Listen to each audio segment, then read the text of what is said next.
Welcome back to a special Project Black Garden.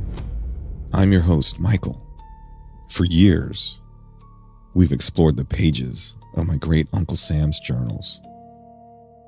Accounts of creatures that shouldn't exist, encounters that defy explanation, and secrets buried deep beneath the layers of official denial. But tonight, during this episode, we're turning our attention away from the files in our archive and towards something equally unsettling. Your stories. Over the past year, listeners from around the world have sent us emails, letters, voice recordings even, and first-hand accounts of things they can't explain. Strange figures standing at the edge of forests, unmarked lights hovering over remote highways, missing time, impossible creatures, encounters that have haunted families for generations. Now, some of these stories may have simple explanations, but others, I'm not so sure. So tonight, I'm going to open the mailbag and examine some of the most chilling reports ever sent to Project Black Garden. As always, we'll let you decide what is real, what is misunderstood, and what may still be hiding in the shadows. So lock your doors, dim the lights, and keep your eyes on the darkness just beyond the edge of your screen. Because somewhere out there, something may be watching. And if my great Uncle Sam was right, the truth is far stranger than any monster. Now let's get to these emails.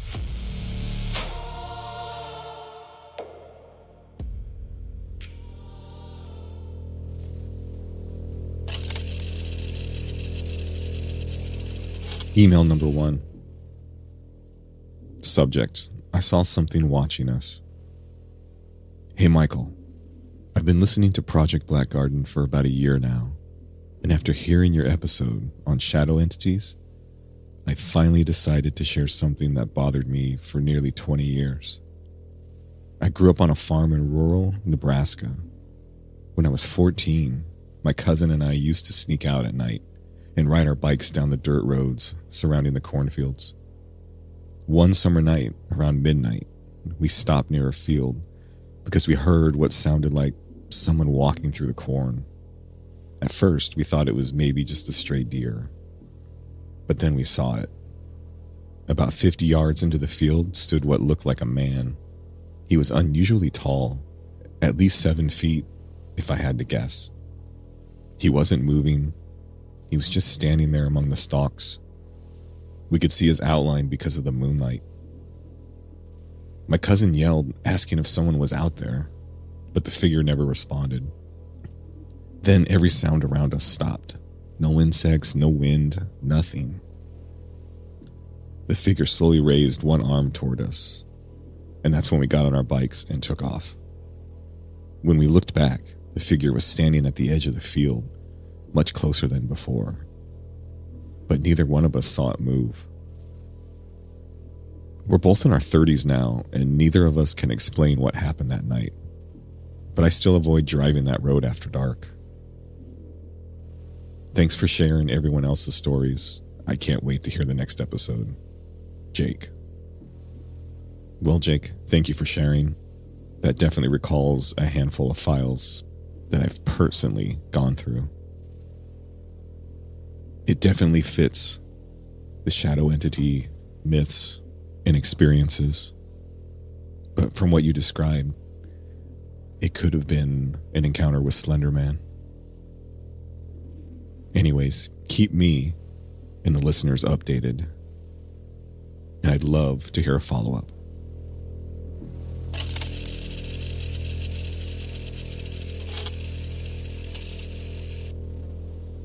Email number 2. Subject: something called my name. Hey Michael, I never thought I'd write this email, but your recent ghost episodes reminded me of something that happened in my childhood home. When I was 10 years old, my family lived in a 2-story house outside Pittsburgh. The house had an unfinished basement that always made me uncomfortable, Nothing dramatic, just a feeling that I wasn't alone whenever I went downstairs. One night, around 2 a.m., I woke up thirsty and went downstairs to get a glass of water. As I walked past the basement door, I heard my mother's voice. She quietly said my name. Not shouted, not whispered it. She just spoke normally. Emily. I assumed she was awake, so I opened the basement door, but the light was off, and no one was there.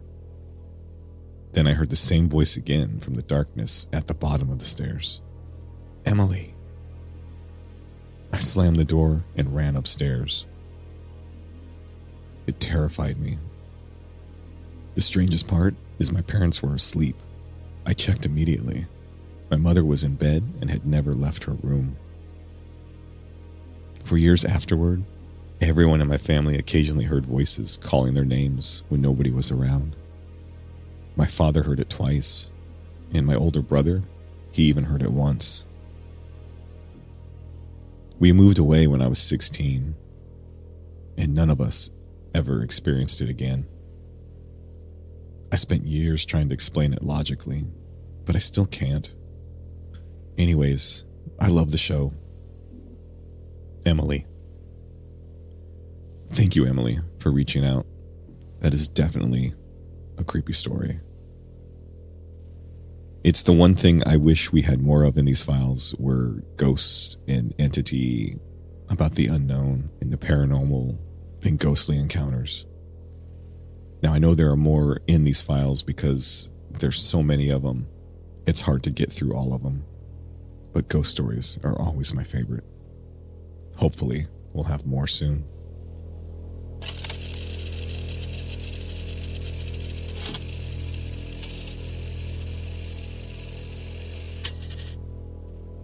Now, our third listener email wasn't an email. It was a direct message on one of the social accounts.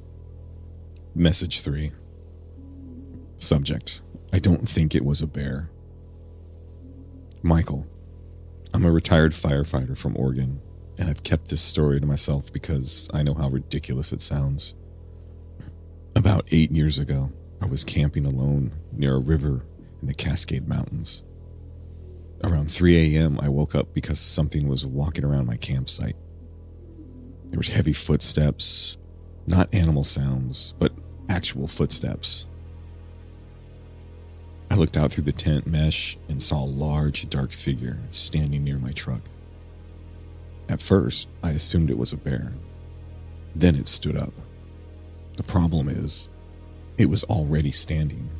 Whatever it was rose even higher. Its head nearly reached the roof of my pickup. I'm 6'2" and my truck is tall.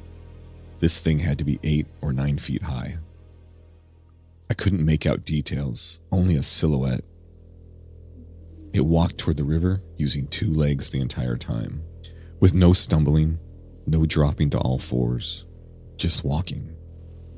A few moments later, I heard a loud splash, and then silence. The next morning, I found enormous footprints in the muddy riverbank. I took pictures, but when I showed friends, everyone said they were probably distorted bear tracks. Maybe they're right, but I've spent decades outdoors. I've seen hundreds of bears. Whatever visited my campsite that night wasn't behaving like any bear I've ever encountered. Anyways, keep up the great work, and thanks for giving people a place to share experiences that don't fit neatly into the normal world. Fellow gardener, Mark. Well, Mark, as you're aware of being a listener, you know our favorite cryptid stories are those of Sasquatch, Bigfoot, the Yeti. And I think you know what you saw that night. And it doesn't make sense. And if I hadn't had my great uncle's files in front of me with pictures and images and detailed, thorough government files on the subject, I don't know what I would have thought if I was in your situation as well. I hope to hear from you again. I would love to know any more details, if any, about your sighting. Thanks for listening.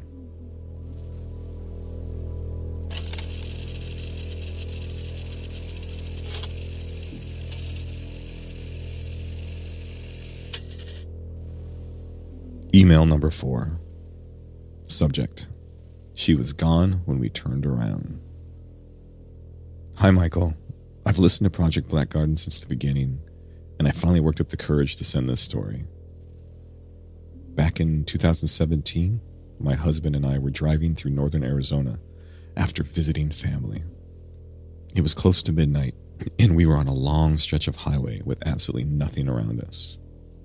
And that's when we saw a woman standing on the shoulder of the road. She was wearing what looked like a white dress and wasn't moving. We slowed down because we thought she might need help. But as we approached, she turned her head and looked directly at us. Something about her face seemed wrong. Not deformed exactly, just off. My husband immediately said, "Don't stop."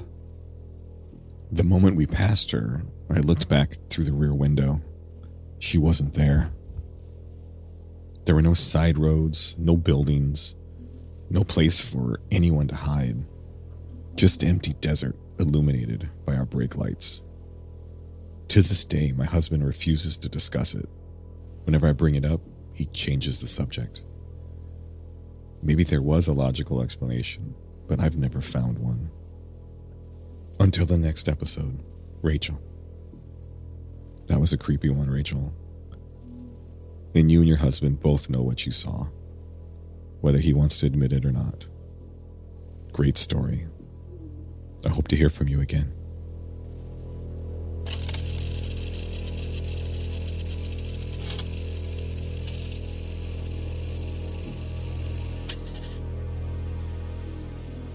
Email number 5. Subject: my parents still don't believe me. Hi, I'm 16 years old and I've never told this story publicly before. When I was 13, my family lived near a wooded area outside Knoxville, Tennessee. One night, I woke up around 1 a.m. because I heard tapping on my bedroom window.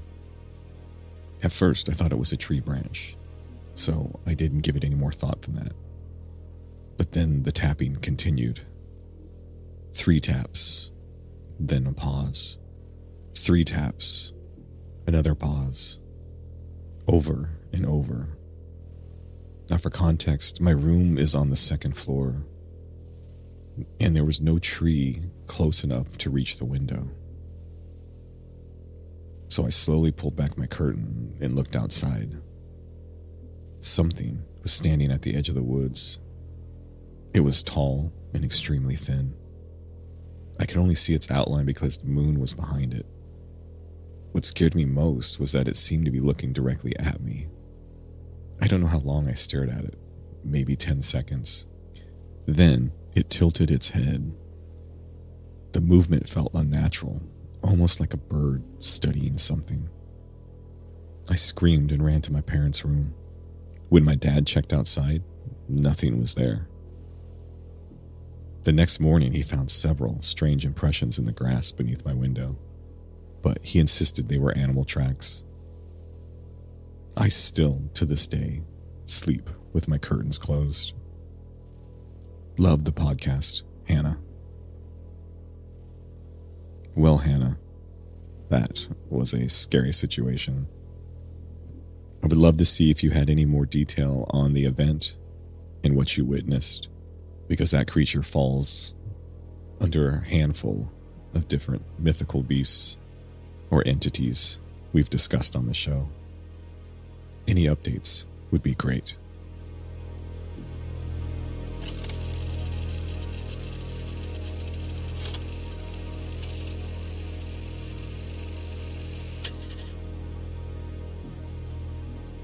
Email number 6. Subject: I think I saw a gray. Hey, Michael. I've gone back and forth on sending this for months. In the summer of 2020, I was driving home through rural Kansas after visiting a friend. Around 11 p.m., I noticed an unusually bright light hovering above a field near an old grain silo. At first, I assumed it was a drone. As I slowed down, the light suddenly shot upward and vanished. That's when I saw something standing near the road. It was only illuminated by my headlights for a few seconds. The figure appeared about 4 feet tall, with a thin body, long arms, and a large bald head. Its skin looked pale gray. But what I remembered most were the eyes. They seemed impossibly large and completely black. The figure, it didn't run. It didn't even react. It simply stared at me. I slammed on the gas and drove away as fast as I could. When I finally got home, I realized nearly 2 hours had passed since I left my friend's house, even though the drive normally takes less than 15 minutes. Now, I've never claimed to know what I saw, but it wasn't an animal, and it definitely wasn't a person. I know they're out there. Love the show and keep up the great work. Can't wait for the next episode. Brandon.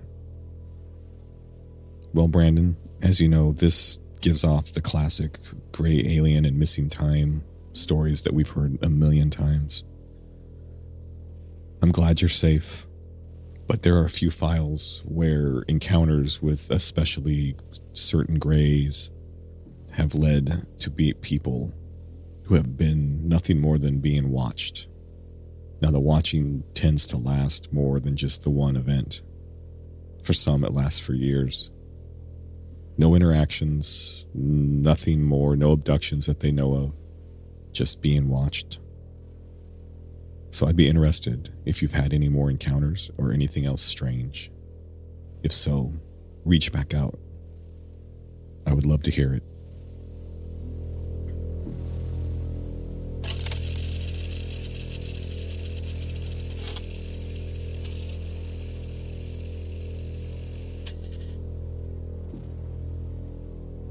Email number 7.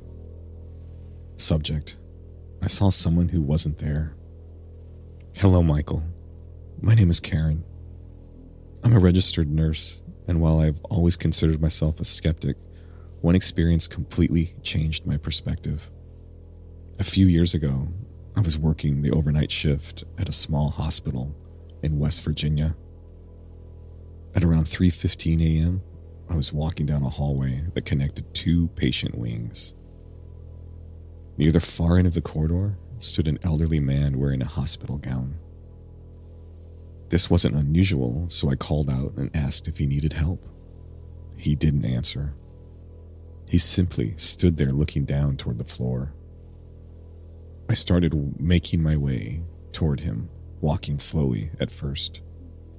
As I got closer, I noticed something strange. His gown wasn't moving. The air conditioning vents were strong enough to move everyone's clothing slightly, but his gown hung perfectly still. About 20 feet away, he slowly turned toward me. I immediately recognized him. Earlier that evening, I had helped transport his body to the morgue after he had passed away. That's when I froze. The figure took a single step forward, and the hallway lights flickered. For less than a second, I looked away, but when I looked back, the corridor was empty. I managed to find enough courage to check every room around, but nothing. I found nothing. The security cameras covering that hallway showed no one there at all. Now, I've worked in medicine for nearly 20 years. I've seen grief, stress, exhaustion, and trauma. But I've never experienced anything before or since that explains what happened that night. Thank you for sharing stories like these. Forever listener, Karen. Thank you for sharing that, Karen. Now, a majority of emails I receive from people have to deal with the paranormal, ghostly apparitions, and things and such. I really do believe most people have had an encounter with a ghost. And I think most people don't want to see what they see and find reasonable explanations to make sense of the events. Anyways, thanks again, Karen. I have a couple really good ghost stories to share in the upcoming season.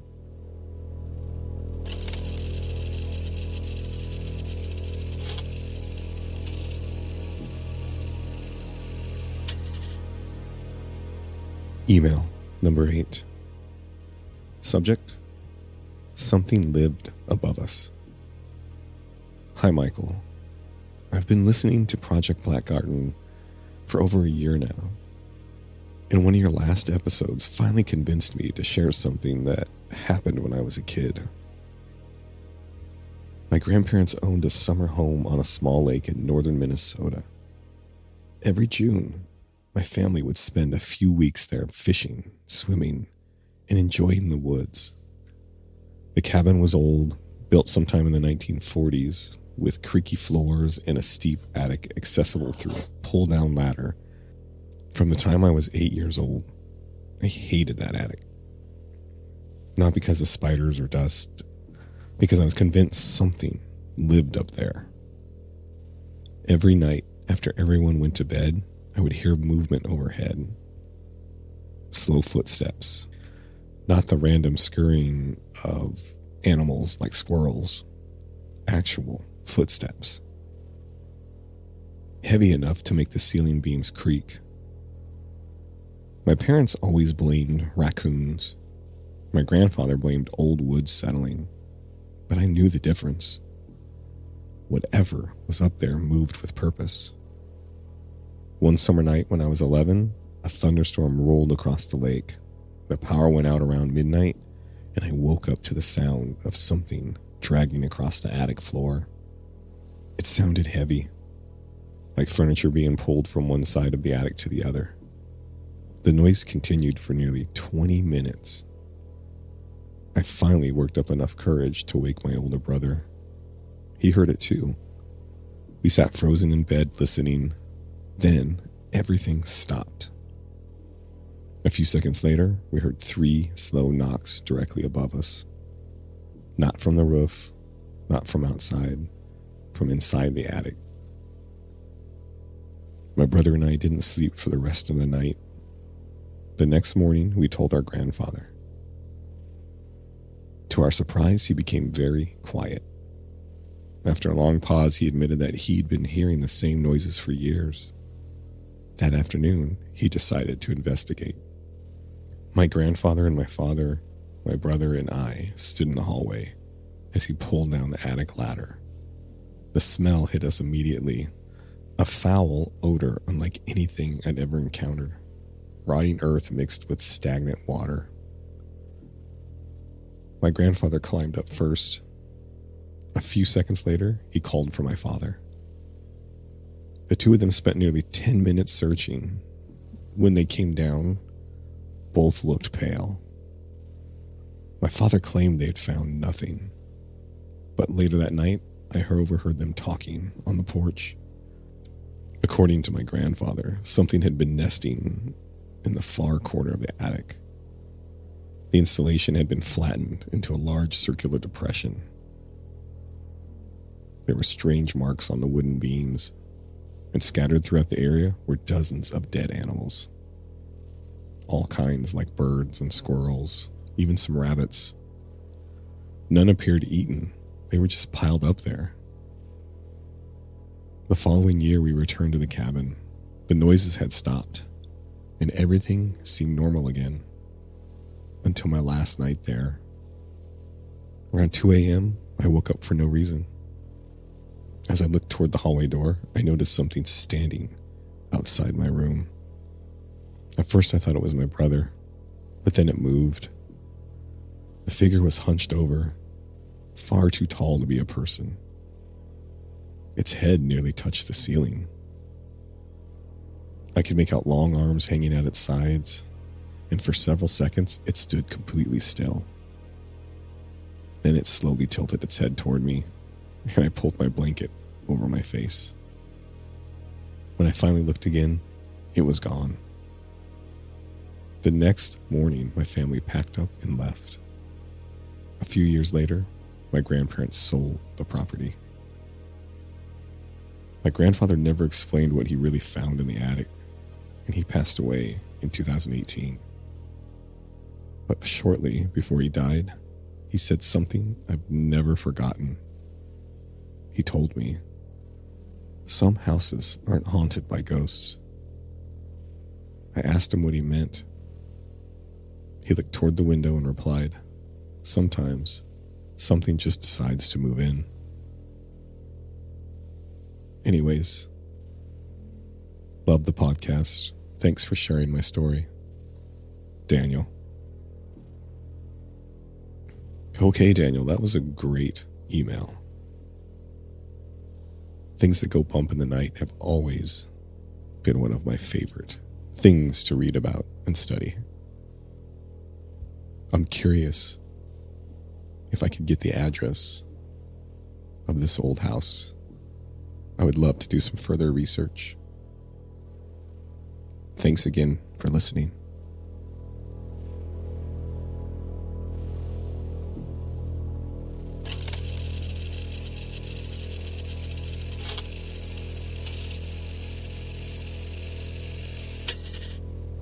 Email number 9. Subject: We weren't alone out there. Michael, I've listened to Project Black Garden for a long time, and after hearing some of your UFO episodes, I decided it was finally time to share an experience that happened to me and 2 friends nearly 15 years ago. In the summer of 2011, we rented a small fishing boat while vacationing alongside the coast of Maine. We weren't serious fishermen, mostly wanted to get away from the crowded beaches and spend an evening on the water. Drinks, laughs, silliness, you know how it is. Around sunset, we headed farther offshore than we probably should have. By 10 p.m., we could barely see the land. It was one of those perfectly calm nights where the ocean feels endless. No wind, no waves, just black water stretching to every horizon. And at first, everything was peaceful. Then my friend pointed toward the eastern sky. There was a light hovering low above the water.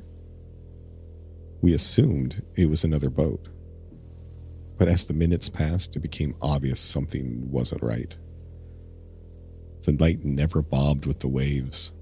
It remained perfectly motionless, almost as if it were suspended in the air. We watched it for several minutes before deciding to move closer. As our boat approached, the light grew larger, so we could make out a dark shape around it. It was a massive shape, and it was circular, but it was completely silent. The object appeared to be hovering only a few hundred feet above the ocean surface. It had no lights, no engine noise, nothing. Just a bright white glow beneath a dark disc-shaped object. My friend grabbed binoculars, and the moment he looked through them, he lowered them and said something I'll never forget. "It's not touching the water." A chill ran through all of us. The object was enormous and far larger than any boat, yet it made absolutely no sound. Then something happened that none of us can explain. The ocean around our boat became completely still, not calm, still. The gentle swells vanished, the water looked like black glass. Even the sound of the engine seemed distant and muted, almost as if the entire world had suddenly been wrapped in a blanket. The object slowly began moving toward us, not fast and not aggressively, just drifting silently across the water. My friend immediately started the engine, and we turned to leave. That's when the light beneath the craft brightened. The ocean below illuminated with an eerie blue glow. For a split second, I thought I saw shapes moving beneath the water. Large shapes, swimming directly beneath the object. And then suddenly, the craft accelerated. I've spent years trying to describe what would happen next. The closest comparison would be watching a movie fast forward. One moment, it was a few hundred yards away. The next, it was gone. It didn't disappear. It didn't fade. It was just gone. It shot upward into the night sky faster than anything I've ever seen. Within seconds, it was as if it was another star in the sky. Then nothing. We sat there in silence and nobody spoke. Nobody tried explaining it away. The ride back to shore took nearly 3 hours. According to our phones, however, almost 5 hours had passed. To this day, none of us can account for the missing time. We still get together every summer, and every single year, someone eventually asks the same question. What do you think it was? The truth is, I don't know. But whatever we encountered that night wasn't a plane, wasn't a helicopter. It definitely wasn't a drone. And it definitely wasn't from the ocean. Thanks for reading. Your biggest fan, Chris. Well, Chris, I think that's the perfect email to end this episode on. Thank you for that fascinating and creepy story. Over the years, I've come to find the UFO and UAP phenomenon has only grown more crazy and more exciting. My great uncle's files have a certain section dedicated to just this.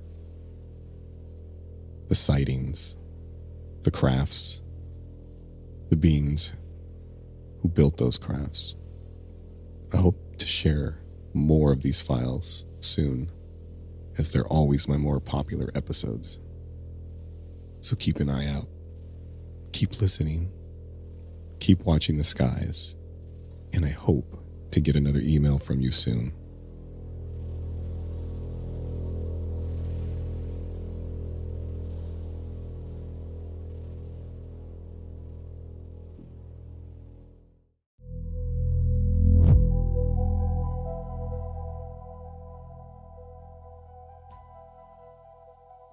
Anyways, that brings us to the end of tonight's listener mail episode. I love doing this special edition of Project Black Garden. I have a few more coming up as well. Keep an eye open for our first real special event episode entitled Alien Archives. Now, whether any of these email stories were encounters with spirits, creatures lurking beyond the edge of our understanding, tricks of the mind, or something else entirely, one thing remains certain. Most people experience things that cannot be explained. It just depends on who has the courage and strength to share them. Now, the stories we shared tonight came from different places, different backgrounds, and different walks of life. A teenager staring into the darkness beyond her bedroom window. A nurse encountering something impossible in a hospital corridor. Travelers on a lonely highway. Campers deep in the wilderness. Different people, different locations, yet the same feeling. The feeling that for just a moment they glimpse something hidden behind the curtain of ordinary reality. A peek into what we call the Black Garden. Maybe there are answers, and maybe there aren't.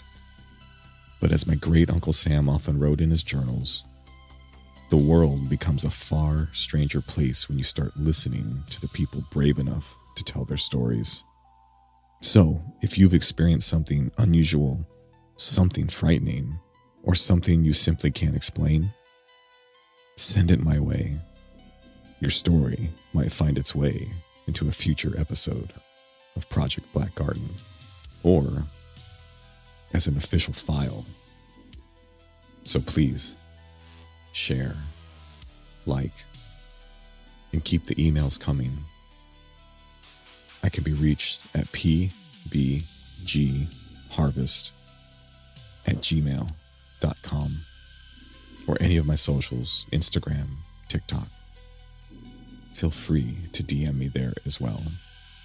I can be found at Gardner Michael.